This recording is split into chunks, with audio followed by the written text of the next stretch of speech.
Hi everyone, welcome back to Foreign Connect. Today we have a pretty interesting guest from London. His name is Lion Purvis. I hope I'm pronouncing his name correctly. He is a Chief Information Officer of London-based risk management company. He also has his own podcast where he talks all about digital transformation. He worked as an advisor consultant. Right now he works as a Chief Information Officer. So that being said, he has many experience. He said more than 20 years of experience working in the digital transformation space. So we had a really interesting conversation about what the digital transformation is, how can businesses use that and implement that to increase their efficiency and make the business more cost effective. So I hope you learn from today's episode and let us know how you think. Enjoy. So today I wanted to invite you to talk about digital transformation because this is an idea that's still pretty new to a lot of Japanese companies here. Can you kind of describe where you work right now? What have you done in your career? So I'm currently the CIO for a company called Hilo Maritime Risk. And that is a software as a service company. We offer a product to the shipping companies where we take their commercially sensitive data and we transform that into actionable information for using a risk model. Prior to that, I've been in banking and real estate, all of which have had this undertone of taking a business problem and using some sort of technology with people to solve it, to make the business run more efficiently or more effectively. And that's really the sort of guise of digital transformation for me is changing a business using something technology based to help people to do their work better. Nice. So I'm gonna have more specific questions for you. So given your experience, it sounds like I saw that your bio said you had already 20 years of experience in this space, right? So that said, I wanted to ask you, like, I assume that you probably saw the digital transformation happening in the various functions within the business. So can you help us understand in what function of business can we use digital transformation, whether it's sales, marketing, whatever? Yeah, I mean, I think it comes down to really where the problems are, and a business itself, the people involved in it will need to identify where their problems are.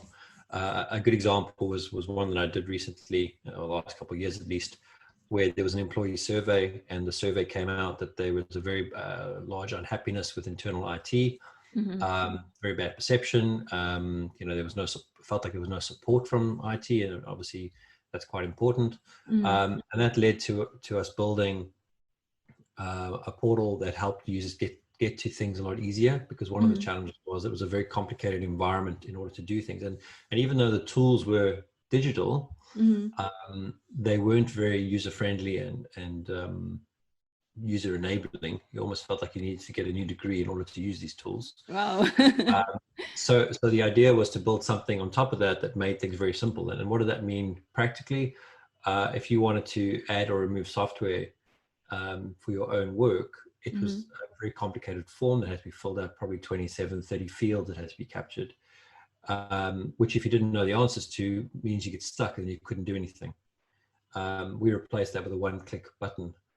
So that's sometimes digital transformation is just about making life easier by removing all the complexity. Another option, or another example at least, was something I did back in real estate. We had a project that was to provide, so the real estate business had multiple divisions, valuations, building construction, property asset management, etc. So think of the full life cycle of building. And what they were trying to do is optimize, following a sort of a Lean Six Sigma approach, where you shift the work to the least costing resource. And in order to do that, they needed to provide some sort of technology solution. And the first step to that was an inspection tool. And the idea behind this was that if you had a valuation person or a property asset management or a facilities person visiting a building, if they know what questions to ask and they know what pictures to take, Mm-hmm. You don't need to send 3 different business people there. You can send 1 business person there, and they can get the same. Everyone else can leverage that information, and that worked really well. So you would have, a questionnaire that would be run every week. You'd have a questionnaire that was run every month, and if whoever was there, if they were at that stage, would run that questionnaire regardless of what their skill set was, because most of these guys are professionals. They're certified. With I can't remember the name of it. There was a certain building certification they had to have, so they would know what to look for. Mm-hmm. And that was a really clever idea in the sense that if you had a valuations person go there, they would get their information, but they'd also get the other information, and by collecting it, you could enrich it with other information. So we start taking away manual work from people and using technology to solve that problem. So for example, getting maps information, or tube status information at that time, weather information at that time, to enrich that data as it's been captured. So when they have to write a report, they've got that information in context, and they've got everyone else's information that's been there as well. So a very clever idea. I see. So I kind of got 2 follow-up questions to what you said. So when the company needs to identify the problem, how much did you get involved in like finding the problem, or finding the problem? Like what is the sign for a company to know, like, this is something that we can fix with digital transformation? So that's normally under a process called ideation.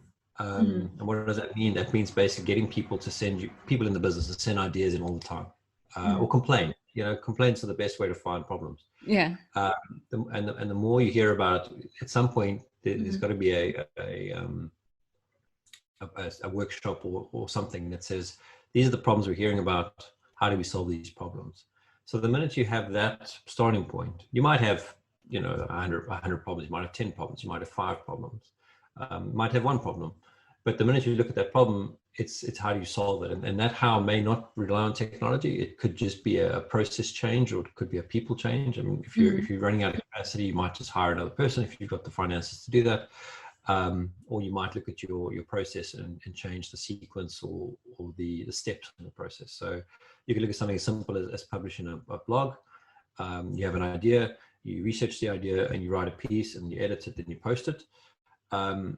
You could set up, once you've got that idea, you might set up Google search words that'll send you an email whenever it finds the articles that are most read about that post. all the very basic things to do. If I go back to the inspection tool problem, as each business realized they were sending people to the same building in the same week, cost associated to that, they realized that if we just send 1 person there and asked all the right questions, there'd be a huge cost save to doing that. So there's a level of maturity curve that you go through, solving simple problems to solving complicated problems. If I go to the example I gave around the survey, that was feedback from the business, and that was sort of, I don't know how many people replied to the survey, but let's say out of a company of 130,000, it was the second most responded item. So you can get a feel that the people that work in the business tell you where the problems are, and then as a leadership you need to address that versus the balance of the business. So when you work with your company or as a consultant, like at one point, can you come in to kind of determine the problem? I can come in from the beginning. In fact, I prefer to come in, not necessarily at day 0, where they're still trying to figure out what the ideas are, but when they've sort of reached their top 10 list or their top 5 list, that's usually the best spot for me, because at least means they've put some thought into where they want to prioritize their resources and their funding. And then it goes through the whole process, and that's to take that idea and look at what the possible solutions are. And I don't come in there as, well, I try not to at least come in there as the expert that knows all the answers. I come in there trying to understand what they think the solutions would be, and challenge them to fine tune it to say, okay, you've got 5 solutions. Let's pick the one I want to go with based on some sort of framework. Could be cost, could be complexity, could be time to market, and you got to balance those things all the time. and trying to find very small snippets to work on that get you towards a vision, and the vision is very important. So in the inspection tool, that was just one component of multiple tools that would be tied together to take the valuations process and make that almost semi-automated. So they could answer a question. So a customer could phone and ask for a valuation report, and the whole report would be generated based on all the information that was already available. And then the person putting the report together, all they had to do was look through that report and go, okay, I like this, I don't like this, change whatever. And instead of being a 6-week, 7-week long process, they could be doing that in days, if not hours. And there's a huge cost save on that as well. So for me, it's I get ideally it's say 10% in, and then it's all the way through to actually building the solution, and then hand the solution over to someone else to operate it. I see. Well, that's really useful. I think that you can offer like A to Z kind of package at once. So I said I had 2 questions, but you kind of answered my second question. So I'm just going to move on to the second one, the next question, which is, well, can you kind of already mentioned this very quickly earlier, but can you give me few examples of successful digital transformation in business? Yeah, so I think the inspection tool is one of my favorites. Because that really I like business process optimization, and that was a really nice business process optimization problem. The other example I gave you, which was around the change of perception for IT and the simplification, that was really nice for a couple of reasons. One, we took away the complexity of being able to do things like reset your password in a corporate, order and remove software, have access to your approvals, because some of the challenges we had multiple systems to do approvals in, and that really consolidated into one. But the other piece we added to that was gamification. So we actually scored the end users to on their behaviors within technology. So it made it more of a two-way street where everyone can complain about IT, but if you're part of the problem, you also need to know you can solve it. So things like, rebooting your machine, giving back devices you're not using, giving back software you're not using, those all increased your score in a good way. And then we had a score for the performance of the tool, and that combined score gave you your score. So it created quite a nice feedback mechanism where the end user could feel like they were part of the solution, not just someone complaining about the problem. Some other scenarios that have been really good. In fact, no, I'll talk about one that wasn't good. Talk about a failure. Okay. So many years ago, I did a project with a bank to automate their marketing process. So to take, they want to take a campaign and basically from start to finish. But I never really understood the way that their organization worked. This was a good lesson for me. And this comes back to sort of how the approach works. So they knew what they needed to do. They'd mapped out all the processes. They'd been very clear on how they wanted the processes to work. The problem was their processes weren't linear. So what does that mean? If you think about a railway track with a train on it, the train can't go to the end station before it's been to the first station. So it has to go station, station, station. The way their process worked is that station could go at any time. That train can go in any direction at any time. So you need to think more like a Land Rover, driving on the road, that goes off the road when it needs to, through the dunes and through the forest, to come back onto the road. So they call these things, one is sort of the old business process management, and the other one is case management. And the lesson here was really understanding that those processes were not long processes, but really small, short processes that when you tied them all together, became a long process. And that tying together like Lego blocks would work in different shapes and different ways. The other thing to understand was the personas. So that not so much the people involved, but when a person got involved in the process, you needed to know what information they needed in order to do something at that point. So if they were approving something, they would obviously know what they're approving and potentially the criteria that they needed to check when they were approving. So it wasn't just a blanket, just click the approve button. But if they were approving a piece of artwork or an expense, that expense may belong to a quote. So you need to see the quote at the same time as you've seen the expense to see that they're aligned. And that's to save people time on trying to find, where was that quote from that vendor, etc. So it was a good example in the sense that, I mean, the project in the end failed, but I still walked out of there with a lot of experience. And we tried, all the things we could to turn around. I think the other thing we learned out of that is, as much as the business had mapped out the processes, they hadn't really mapped out, or we hadn't really figured out the people using the tool part, the usability piece very well. And that was one of the reasons why it struggled, is we kept trying to put these very long processes in, and we needed to really break them up. So that's actually pretty interesting, because that raised me another question. You said that you had to have some learning curve there too, right? Yeah. What qualities do you say are, well, what are the things that company needs to look out for when they want to hire good consultant like you? Like what are the qualifications that we should look for? Well, experience is always going to be relative. If you look at my sort of career, I've worked in banking, real estate, now I'm in shipping. And the reason why I like to move around industries is because you learn different things from different industries. It's like playing poker. You play better poker when you play against different players. I think the one thing I always look for is the ratio of listening to speaking. A good consultant will listen more than they speak. And they'll make attempts to reuse what they've heard in trying to understand in order to understand how to solve the problem. So, for example, you need to learn to understand the jargon that the people you're talking to speak in, and then you need to repeat that back in a way that they go, yes, you understand what my problem is. And then it's about things like being organized and having an approach that's clear and simple to understand. As much as it can be complicated underneath that, everyone needs to understand the simplest pieces to bring them along the journey. I see. So I think that,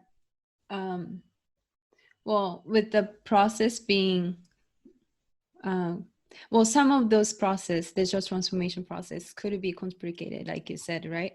And I think as technician or people who are knowledgeable about the digital transformation versus companies who don't know necessarily like what is going on, right? Like there must be some communication error or communication transfer error, which kind of you addressed how you address that problem, right? By repeating and make sure that, you communicate with them in a very organized way. And so that works. But in terms of, operation execution, when it comes to execution, I think that there must be some sort of like a learning curve also. Like when is the good time, do you say, like a usual company can expect to start seeing the ROI, if that makes sense? Yeah. So this comes back to that ideation step. So when you are looking at your list of problems and how you want to solve them, and how you want to organize them, let's say, not solve them, but you're going to look at them and say, how important is this problem to solve? What do we believe the complexity is for that problem? And these are all relative scales. You'll just, this might be a complicated problem. It might have a high value to us to resolve it, but from a timing point of view, we don't have the resource or the people to do it. So you sort of weigh these things up, and then you'll order your items. When you've picked the one to go and solve, in doing that, you need to do a business case of some sort. Now, it doesn't have to be a very complicated spreadsheet that takes you, 7 weeks to put together and figure out.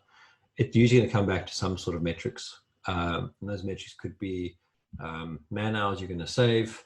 It could be costs you're going to save by reducing licensing. So I'll give you an example of one company I worked with.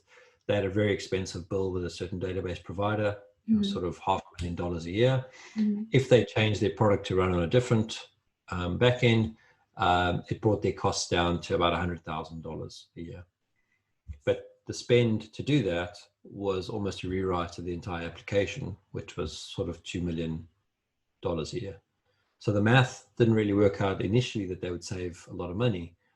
And if you looked at their product actually wasn't worth rewriting, if that makes any sense. It was a very competitive, they had a CRM tool, very competitive space. There's no need to build another CRM tool. There's too many out there. But what their value was the data they were working with because of what their business was. So the direction of travel was to leave the current product as it was to an extent. It was to build this new product which focused on the data that they had. There was an investment there, of course. And then while they were doing that, building that new product, they would take the pieces out of the old product that made sense and bring them into the new product, and slowly over time move the customers across into the new product as there was polarity between the two products. And then they would basically at some point turn off the old product. Now, it wasn't necessarily the cleanest way of doing it. I mean, it sounds like you're juggling balls, and you are, because you've got to maintain the old product while building the new one, but you've also got to maintain your customer base because they're selling a software as a service. But that was the sort of way to do it, and the return on investment there was over a couple of years. But if you take it into what I was saying earlier about small snippets, if you do it in small chunks of work, you can see return quite quickly. Are we going in the right direction? And there should be a level of testing that at each step. Each time you build something new, you need to test it. And that testing is not just functional. If I click the button, does something happen? But it's showing it to end users, it's showing it to customers.